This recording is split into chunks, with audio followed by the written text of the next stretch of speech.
Olá, meu nome é Thiago Reis, estudo no Colégio Professor Noemi Arrego, certo? Sou do primeiro ano B, ADM. Vou falar um pouco sobre o Brasil Colônia. O Brasil Colônia, na história do Brasil, é a época que compreende o período de 1530 a 1822. Este período começou quando o governo português enviou ao Brasil a primeira expedição colonizadora chefiada por Martim Afonso de Souza. Em 1532, ele fundou o primeiro núcleo de povoamento, a vila de São Vicente, no litoral atual de São Paulo. Período pré-colonial. Após a chegada dos portugueses à sua colônia, a primeira atividade econômica girava em torno da exploração do pau-brasil, existente em uma grande quantidade na Costa Rica brasileira, principalmente no nordeste do país. Esse período ficou conhecido como ciclo do pau-brasil.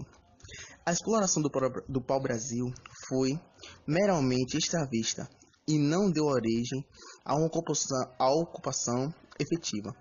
O trabalho de derrubar árvores e preparar a madeira para embarquecer era feito pelos indígenas e alguns poucos europeus que permaneciam em fitorias na costa, explorando de forma predatória as árvores próximas da costa.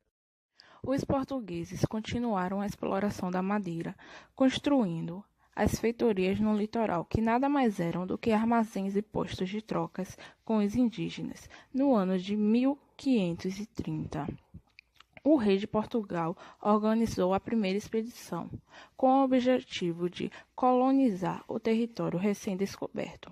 Esta foi a comandada por Martim Afonso de Souza e tinha como objetivo principais: provar o território brasileiro, expulsar os invasores e iniciar o cultivo de cana-de-açúcar no Brasil. A economia colonial.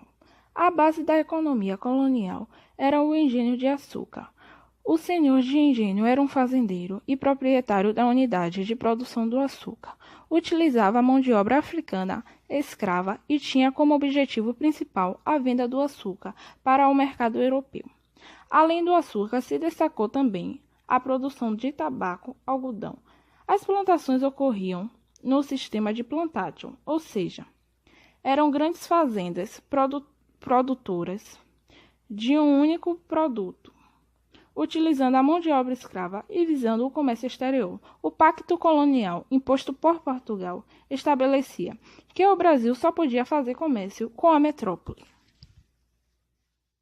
Colonial. A sociedade no período do açúcar era marcada pela grande diferenciação social. No topo da sociedade, com os poderes políticos e econômicos, estavam os senhores de engenho. Abaixo aparecia uma camada média, formada por trabalhadores livres e funcionários públicos. E na base da sociedade estavam os escravos de origem africana.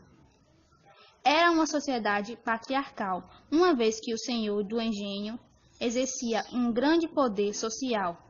Neste cenário, as mulheres tinham poucos poderes e nenhuma participação política, pois deviam apenas cuidar do lar e dos filhos. A Casa Grande era a residência da família do senhor do engenho. Nele moravam, além da família, alguns agregados.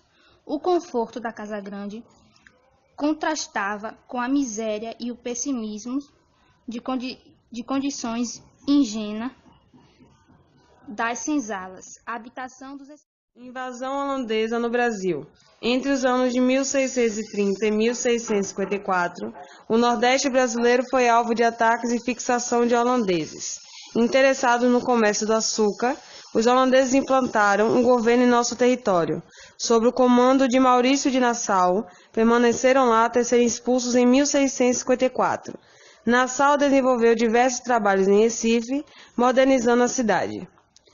A expansão territorial, bandeiras e bandeirantes.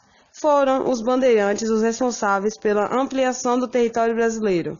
Além do Tratado de Tordesilhas, os bandeirantes penetraram no território brasileiro, procurando índios para aprisionar e jazidas de ouro e diamantes para explorar. Foram os bandeirantes que encontraram as primeiras minas de ouro nas regiões de Minas Gerais, Goiás e Mato Grosso.